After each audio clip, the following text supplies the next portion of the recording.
আমাদের চারপাশে অনেকেই আছেন যারা বিভিন্ন কাল্পনিক বিষয়ে অন্ধভাবে বিশ্বাস করেন। তিনি হতে পারে তোমার আত্মীয়, বন্ধু, প্রতিবেশী কিংবা কোনো অচেনা মানুষ। যদি বিজ্ঞানসম্মত মানুষ হয়, মানে বিজ্ঞান মনস্ক মানুষ, তারা কিন্তু যে কোনো বিষয়কে নিরপেক্ষ যুক্তি দিয়ে বিচার করতে পারেন। সেরকম বিজ্ঞান মনস্ক মানুষরা যে কাজটা করেন, তুমি কিন্তু অন্ধবিশ্বাসী মানুষদের কাছ থেকে সে ব্যবহারটা আশা করতে পারবে না। তারা বিভিন্ন বিষয়ে অহেতুক যুক্তি তর্ক করবে। সুতরাং আমি বলবো, কোনো অন্ধবিশ্বাসী মানুষকে কোনো কিছু বোঝাতে যাবে না। হ্যাঁ, তুমি একটা জিনিস করতে পারো, অন্ধবিশ্বাসী মানুষদের নিরপেক্ষ যুক্তি দিয়ে ওনাদের যে বিষয়গুলো আছে, যেগুলো তারা অন্ধভাবে বিশ্বাস করছেন, সেটা বুঝতে সাহায্য করো।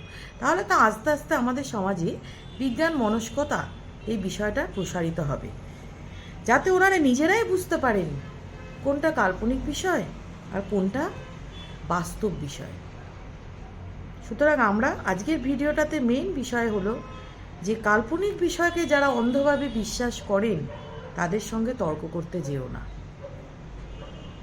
ঠিক আছে বন্ধুরা, আজকের মতো এখানেই।